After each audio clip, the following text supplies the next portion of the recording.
Hello guys, what I'm gonna show you today is how you can make a custom game by yourself in Rainbow Six Siege X, okay? This is gonna be very simple, but it's confusing at the same time because of the way it's made inside of this game.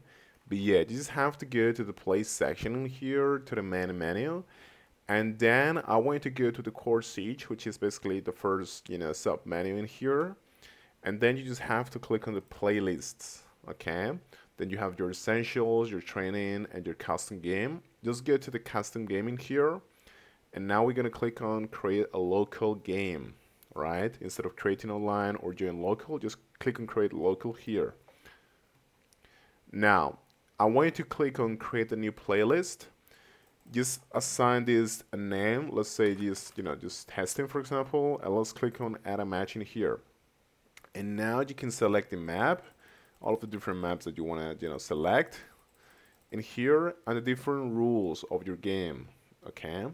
And you can make it a match one game, or you can make it multiple matches by clicking on adding a match. That's up to you completely.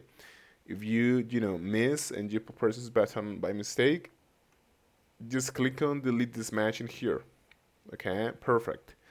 Now after you're ready, just click on save playlist, and that's gonna be it. And you can select it in here, guys. Okay, amazing. Thank you so much, guys.